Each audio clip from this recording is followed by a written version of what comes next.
Hello, everyone. Welcome to a new episode of Friday Learning with BuzzMyVideos. Today with Turi Munthe. Welcome on board, Turi Munthe. Paola, great to be with you.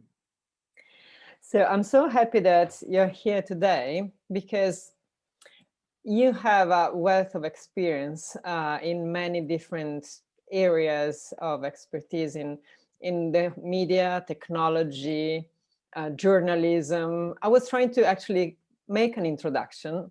I ended up thinking you are a very curious person that makes things happen. So I thought that's the only thing I can really put together, because to say the whole story is really a lot. So how do you define yourself? I think that would be interesting to hear. I like curious person. It suggests both a positive and a negative. A little peculiar. Yeah, no, I just see it positive, to be honest. I'll take both. Yeah, I started life in publishing and journalism. I was a writer, and then spent a lot of time in the Middle East. I went to Iraq as a war correspondent in 2003. I founded a magazine in Lebanon. My 20s I was trying to figure out how to have some kind of impact in the world. So I did NGO work, I did academia, I did policy think tank stuff. I tried to set up businesses in strange parts of the world like Afghanistan and Ghana and elsewhere, all with a view to that impact. And then as I was in a PhD program at NYU on anthropology of religion. I was trying to figure out why everybody believes in God when he doesn't exist. And suddenly thought actually the way to have most impact is to build businesses which do the impact, because you can just hit scale so much more powerfully. So I shifted. So at 30, I decided I should go into business. Came back to the UK and launched something called Demotics. I was obviously always in the media industry, and the big gap that I saw was that, and this was in 2006, 7, 8, was that the business models of media, but all the big media companies were dying. Craigslist had taken classifieds, which was a huge source of revenue out of the model, as you know. And then of course, Google and Facebook completely inverted the audience. So the revenues were no longer there, and there was this slow at first and then very fast crunch across the business models of media companies. In 2007, the BBC didn't have a single staff member in the whole of Latin America, for example. And I thought, this is super interesting because we could possibly build an alternative here, like a truly democratized, to use that totally overused word, a democratized newswire, a kind of an information resource which takes all the best of Web 2.0, but does it bottom up rather than top down. So can we build a free speech platform for everybody to tell stories around the world? That was a company called Demotics. I wanted to be Associated Press or Reuters, but user generated, and failed. Launching a company in 2008 was a tricky business anyway, because there was a credit crunch and there was not a lot of money. 2008 is a tough year. I know, and I just launched another business in 2020, so I clearly have a nose for disasters. Well, though they all say that though, like if you survive, like when there's a big crisis, then it's really a decade of growth. I mean, it's tough, but that's when status quo is over. So it's a matter of building. Yeah, exactly. I think that's completely true, and we see it with we've seen it with the growth in tech stocks over the course of last year. It's been tremendous. But just to finish off Demotics, what we did is we became the biggest network of photojournalists in the world. We were 75,000 people on the platform by the time I sold it. I mean, literally everywhere. Our first big coup was in Iran when no journalists could get in there, and we built this sort of distributed news network, but just with the internet, not with 150 years of newspaper structures all the way around it. So that was amazing. I sold the company in 2012, stayed at 13, hated every minute of that whole process, came out, started doing sort of PA investing at a very small stage. I joined Seed Camp briefly as their entrepreneur in residence, just to try and get back into the water of tech and see what had gone on in these interim periods. That was fascinating. And then started to get into the business of investing in media and media technology, which is what I've been doing since I've been doing full time since 2015, with a company called North Base Media, which is probably the only media VC with the focus that it has, which is really on media itself, not just on finding the new TikTok or whatever or Clubhouse. but actually investing in media in mostly developing markets, so Indonesia, India, the Middle East, Mexico, et cetera, because we think there's huge opportunity for growth there in a way that there was 15 years ago in the US, 10 years ago in the UK, so UK and Europe. So that's me, and then on the side, and now very much full time, I saw another hole in the media space on the premise that you're supposed to be founding companies into problems that you have yourself. 2016 was a bit of a shock to me in the UK as a European living in London. 2016 obviously gave us Donald Trump as well, thank God, but also gave us Duterte, the tyrant in the Philippines. There was a moment in 2016 where we suddenly realized that consensus was shot, broken, political consensus was over. We should have realized it a long time ago, because it really started falling properly apart in 2008 and the response to the credit crunch. But I started thinking, one, we're super polarized, and that's a bad thing for our societies. And two, there's something that the media seems to be making this worse, or there are elements of the media which make it worse. So just take Brexit, for example. There are 3 or 4 arguments to stay in the European Union. There are 3 or 4 arguments to leave. And yet, in the year in the build up to Brexit, we must have spilled billions of words of argument on what this side or that side, etc. There was endless repeat, huge amounts of wasted intellectual effort here. And the points did not get across. So can one build, my thought was, if there's a limited number of arguments around something like Brexit, can one build a space in which you just hold them all in one place? Not like Twitter, where you see the same argument 100 million times, or Facebook when you see it 10 million times, or Reddit when you see it 1 million times, but actually a place to hold all arguments, like an encyclopedia of opinion, so that we can actually understand what we all think. So that's what I'm trying to build. I'm trying to build an encyclopedia of opinion. We will hold all the world's opinions in a way that is deeply engaging, easy to understand, easy to interact with, a place for you to understand how you think, and a place for you to understand how other people think. And that's what we've been building. So that's called Parlia, Parlia.com. Yeah, we're gonna add everything in the description and the link and everything, so everybody can actually learn about Parlia, which is a very interesting way to look at opinions. When actually, just to add on what you were saying, I think that when you explained me what Parlia was, I was really surprised, because it's obvious that it's really polarized, but you just don't think of that, generally speaking. You read the news and you have your opinion and you go in one direction. Most probably you read the news that goes into that direction as well. But the reality is that there are very few opinions, and it's interesting to see how much people are to 1, 2, or 3 like directions, and really simplify in a way to understand what people think. And I was really surprised, because I never thought about that, and that's how we really are, to be honest. And what are the usual topics that people talk about on Parlia? The most common topics. So yeah, I mean, so the topics which get the most attention, there's the sort of the evergreen topics. Does God exist? Should abortion be legal? There's kind of the old ones, the things that we spoke about. Did you launch the question, did God exist or not? Because I mean, you were looking for the answer, weren't you? In New York.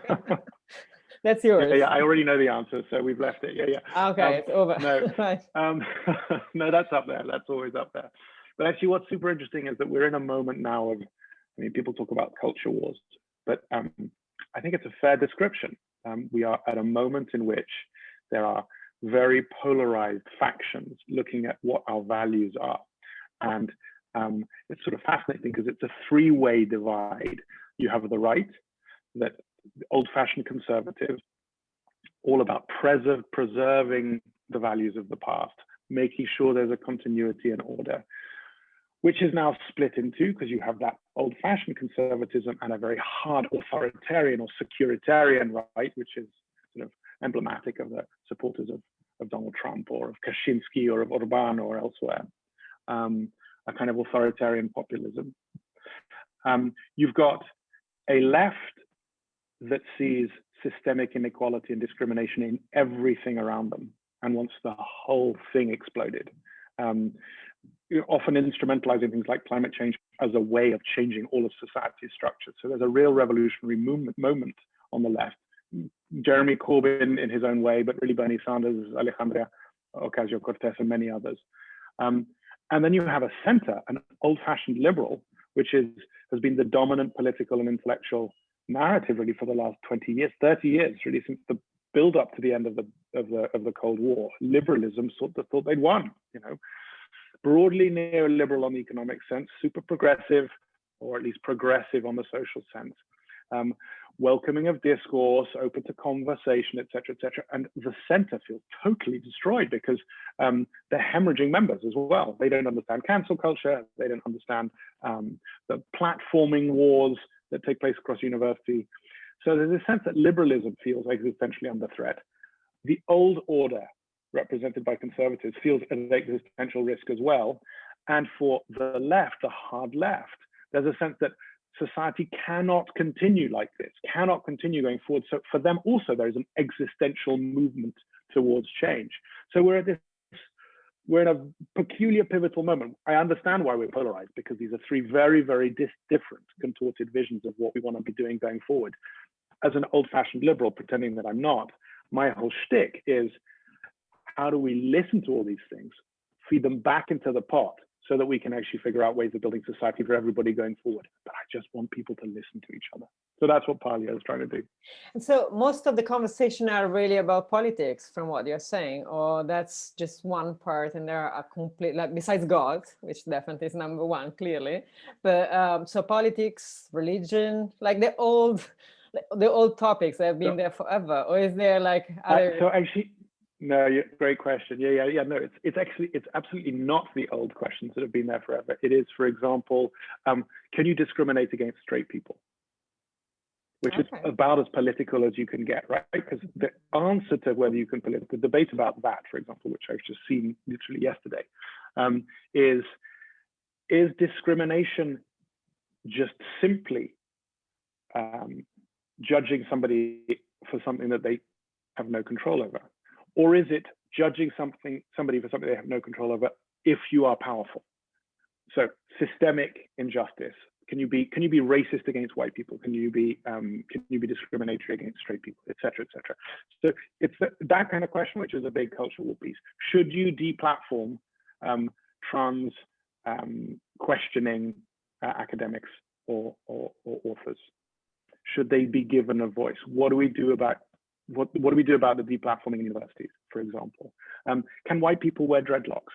These are all questions which on the surface feel like they're cultural issues, but in fact they go to the very heart of the political fight that we're all having now.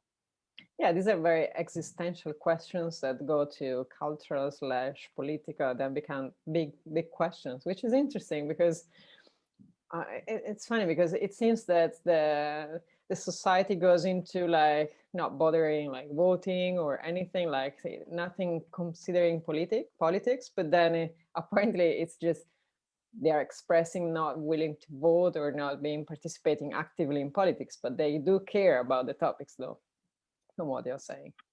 They super do, and they care more and more about politics as well, as we saw in the last US elections. Yeah, politics is becoming way more personal, and that's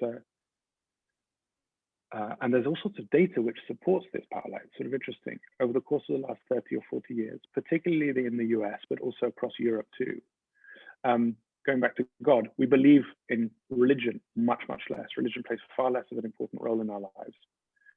Peculiarly, so does regionalism. So, you know, am I from Ohio, or am I from Bretagne, or am I from Le Marche, or wherever it might be? So the as we atomize, as we come out of our society, of our close-knit communities, including the community of religion, we leave a hole where meaning and purpose used to reside. And increasingly, all the data suggests that we are filling that hole with politics. So when we used to be Christian or Jewish or Muslim or Baptist or whatever it might be, we're now AOC, we're now momentum, we are now alt-right, we are now centrist, we are now whatever it is. Those political identities have taken a much deeper root inside ourselves, which also explains why we hate the other side so much, because it's not just, hey, I'm Turi, you're Paula, and we disagree about politics. It's, I am Turi, and I am a liberal, and you are Paula, and you are a left-wing social justice warrior. That's who you are. when you attack me, you're not attacking my thinking, you're attacking who I am. That's very interesting. And it just made me thought of as well, like we always use a lot of labeling and we need the labeling. And I just remember like Kamala Harris, that they didn't know how to label her. Like, is she African, Asian, African American, Asian American, American? What's like that? Which is like at the root, you need to label something so you know if you are against or not. You know what? You are like pro or against, and but you need the label for that, which I found funny. It's like she is a politician with XYZ ideas, at least in my opinion, but generally like you need to put something into a context and say, okay, this is it, and I'm against or not, which definitely is more structure. And the structure is changing a lot, and I think it's very interesting to see the society is changing, the political arena is changing, technology is changing, like user experience is changing, like with the pandemic is even like crazy as well. Like everything is changing right now, so that the whole status quo is completely changing. And I think that definitely the media space is, well, has been changing for a while now, but still has a huge change to go through. And on this part, I just remembered, and linking to what you were saying at the beginning about you and your first life as an entrepreneur in the media space, that everything was like needed a big change, but still probably didn't happen as much. I mean, probably you started your company, what, 15 years ago? I think that you were expecting by 2021 to be a different word, and what you see is slightly different word in media. Very different, maybe not. It's not like a earthquake of the media space. And I remember like 5 or 6 years ago, I met a CEO of a big media company, a broadcaster, that told me in the first meeting, I was very surprised. Never met the guy, super smart guy. He told me, look, I know I'm dead. And I was like, whoa, really? I just don't know when I'm gonna die. So I need to learn what's gonna happen in technology and where the opportunities are, because I don't wanna die. I know I can delay that, and I know money is coming because I'm a broadcaster, I'm a big media company, and I have many different sources, and that happen in publishing companies, that will happen in the broadcasting industry, blah, blah, blah. But it's still there. The interesting part is that the media space has changed, but not as much. And probably in the next 10 years is not going to change as much. But the opportunity, because the user behavior is completely different, they're very open to a lot of things. That's gonna change a lot. And I'm really curious to see what you see in terms of changes, or like what's the things that you see there in terms of technology and like usage of different applications, or like the usage of content, because that's definitely your space, and being both an entrepreneur and investor in the space. So your eye there is very, very trained. Oh, like, yeah, this is super interesting. There's a lot to pull apart here. I can't remember whose quote this is. I think it's F. Scott Fitzgerald, who talks about going bankrupt. He says, going bankrupt, it happens slowly at first and then all at once. And change feels a bit the same thing, especially in this industry.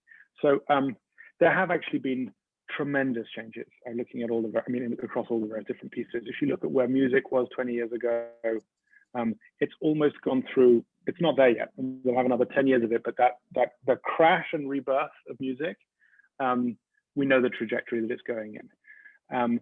There are still, the very big players are still there, Universal, EMI, they have different functions, they do different things.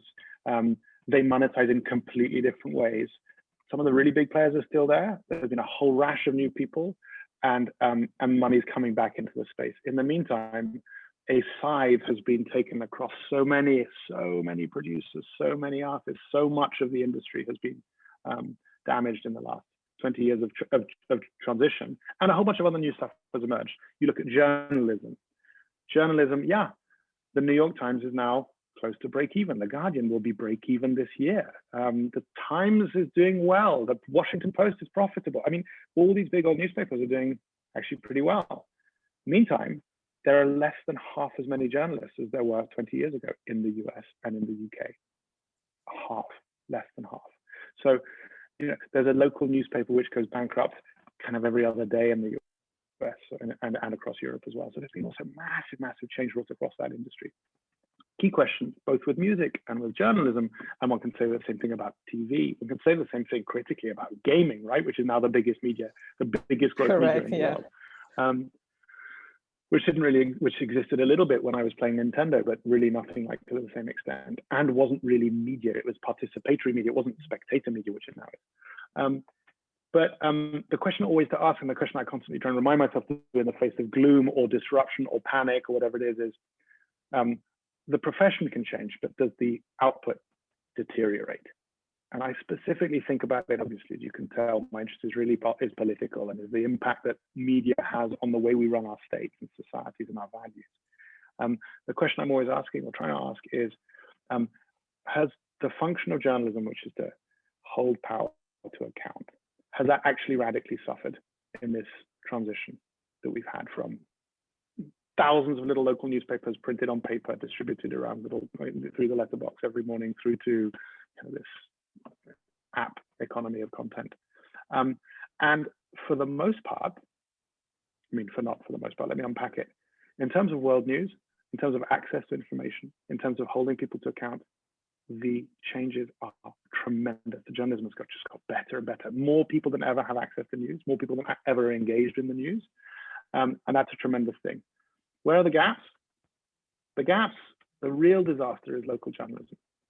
The real disaster is that nobody can afford anymore to send a reporter to sit in the local court of the town in which you live and check that they're not screwing up, or hold the local mayor to account to make sure that they're not doing that. That key function has not yet been fixed, but lots of the other key functions of journalism have been fixed. And you might also, so I take that as a microcosm or as a pattern to then reapply to the other forms of media, music, gaming, TV, movies, to see, to tease out what works and what doesn't. But in the media space that I'm most interested in, which is journalism and non-fiction, we're in a really interesting positive moment here. Because a whole generation of kids was brought up on Spotify and Netflix. Sorry, I think that this journalism publishing very positive is like a big thing. Like in the last 10 years, like publishing was like, oh my God, that was the usual kind of approach. So that's a really positive thing to be stressed out. Yeah, exactly. I profoundly feel we're turning a corner around media. And you see it in a whole different series of different things. I don't want to talk about the regulation of the platforms and what Facebook is trying to do on Twitter and the rest of it. That is an ongoing sort of intellectual sinkhole. We still haven't figured out whether these companies are platforms or publishers and what the role is they play inside the state. So that's a... And that could possibly be a very polarized kind of approach, I guess. Yeah, absolutely right. But otherwise, as I was just saying, the fact that so many young people were brought up paying for great content on Spotify and Netflix has actually trained that Gen Z and young millennial generation to pay for content with news as well. So we're moving into a subscription economy around content, which I think is just fabulous. And we'll finally build a direct relationship between publisher and consumer in a way which has never really existed. For 100 years, sure. Publishers talk to consumers via the business model of advertising. And so being able to pull a little bit away from that approach, I think is going to do great things for content. I'm really excited by newsletters. I'm really excited by you got the big publishers who are able to talk to everybody, New York Times, Guardian, Times, Telegraph, etc. And they'll do the bulk of the big news. And then this capacity to go really niche is, I just think, a super exciting thing. So I'm excited by those. And I'm excited by all the new platforms. You're Italian, you've seen the great success of Wheel, which is sort of news by Instagram and does a brilliant job. I'm excited by the audio space, podcasting. I think there's lots of interesting stuff that happens there. So no, I'm positive. And I think the more money is going into the industry. I think that's very interesting because really, like, publishing was a big I wouldn't call it nightmare, but like the industry was like really at a, like in a very bad position, like globally everywhere. And I like the fact that you're using music as an example, because we've been working a lot with the music industry at BuzzMyVideos, and the learning I had by in the last few years working like across the board, like from US to UK, Europe, with music, is that if I read now in the newspapers, like the quarterly earning calls of the majors or like independents, but especially like the majors, like 10 years ago, the majors were like in very bad shape, like super bad shape. Like it was like an earthquake. Now you read like in the middle of the pandemic, where everything is stopping, there are no concerts, there's no activity, nothing whatsoever. They are positive outcomes from, like, you read the bottom line, it's positive, and you're like, how the hell are they doing it? I mean, if this was 10 years ago, they would just close doors. That there was no hope they could actually recover from whatever is happening now. But because they went through this real nightmare, and then they actually changed completely their industry from like really top to bottom, bottom to top. It's like a complete earthquake. They're actually thriving right now despite the pandemic. So if everything physical was like minus 60, 70% in their revenue, and they have a plus 20, 30% from streaming, and they're still positive at the end of the day, which is amazing. I think it's okay. It's changing completely an industry and still thriving through the pandemic, which is wow. So I think that there is a lot that could happen and will happen in different industries, like publishing is starting, as you're saying, like broadcast, like in the media, like more as a broad concept. I think that's going to be interesting, because definitely the need is there. So people still want to consume content, news, videos, music, anything. They still want to consume it in a different way, and they're eager to pay eventually for a reason. It's just business models need to change. It's really more of a like a business discussion. It's like, what is the right business model for the right people, so that you can actually thrive as an industry. It's not just copy paste what it was the last 3 decades, because that doesn't work. That's it. It doesn't. And I think that's very interesting to say. New audiences, engaging with new forms and types of content in new formats over different devices with different distribution models and different monetization. And that is a lot for an industry which has actually been, for multiple media industries, music, gaming, news, film, etc. That's an enormous amount of stuff to engage with when you are successful. If you're starting from scratch, you ask those questions anyway. Now we're talking about startups. So the advantage of startups is they go, I'm starting in the middle of, as the French say, I'm naked in the wind with a knife. And that's all you've got. So you well, it's a good image. Well, bad in a way, but good. It's realistic. That's what startups do. So they have to ask those questions from scratch, and they're therefore much, much, much more nimble in their approach to it. If you're a super successful, multi-$100 billion industry, then pivoting away from the things that you love and which have treated you well for 100 years is a really painful business. And to have to do that across everything, which is what the internet has brought about, is super tough. So it's normal. It's taken a lot of work to pivot away from it. But yeah, I think there's a very strong point about the pandemic, which is that of course it accelerates the digital business models radically and forces people who would not necessarily have got that fast onto those trains inside them. Sorry, that was a mixed metaphor. But everybody has to go digital. What's interesting here is that when we come out of this pandemic, which I hope one day we will, we all do, are right? in a position. The return of the physical is accretive to that digital transformation.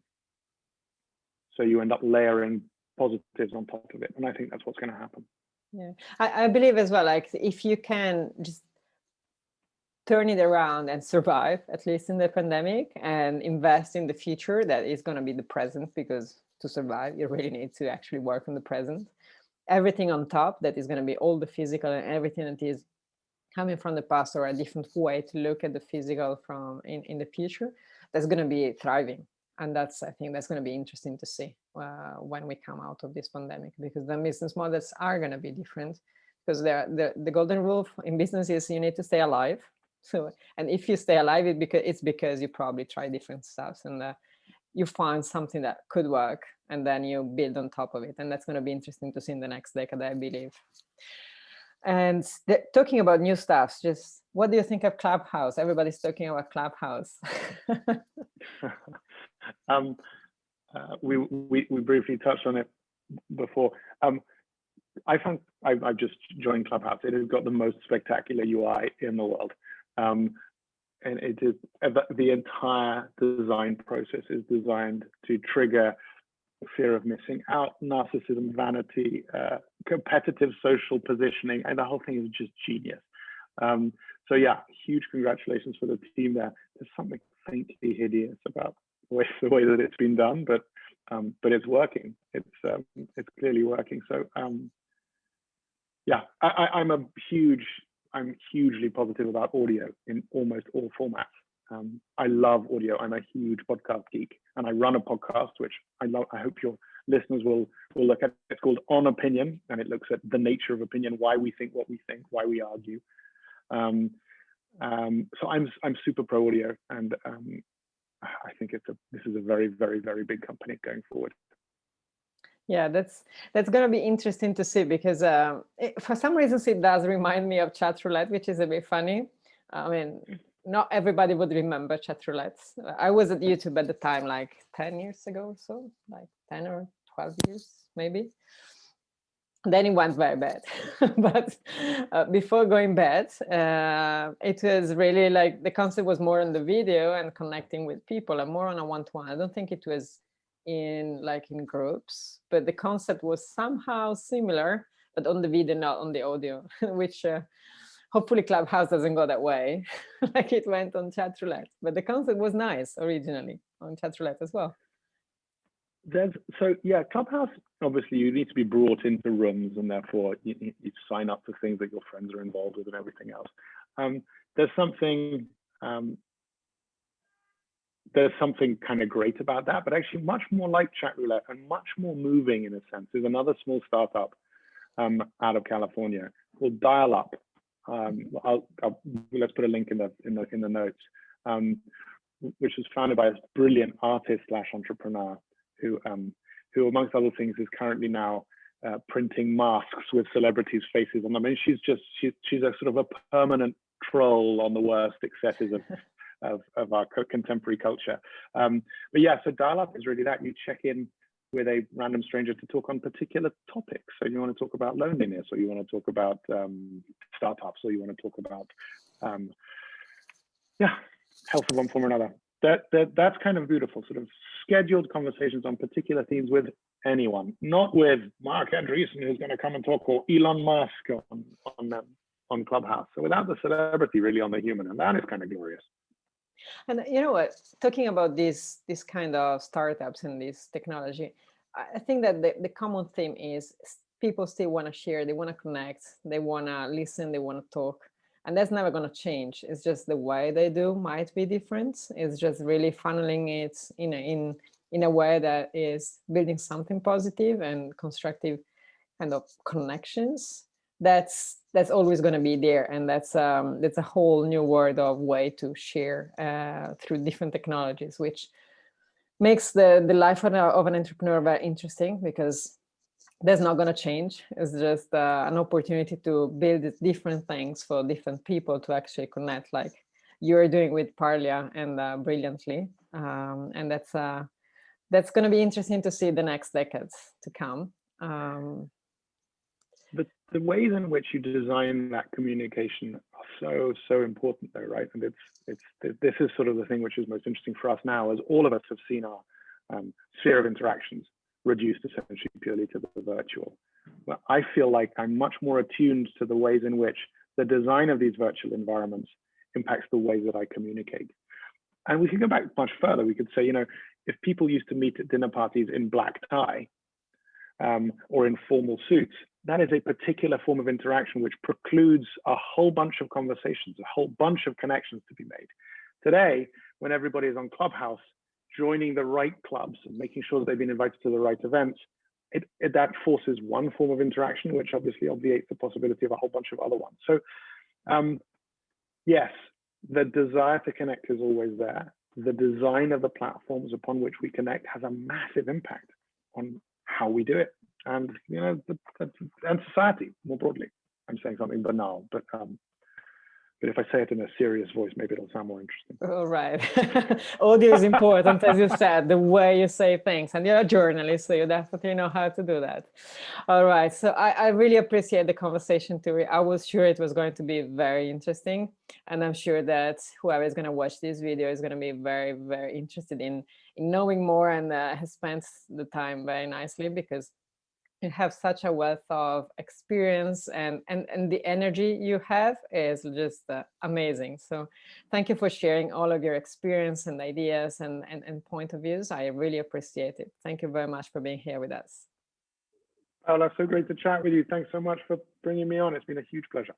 Fantastic. We're going to share all of the links in the description of this video, so that you can check out Parlia, you can check out Turi, and all of the other technology we spoke about.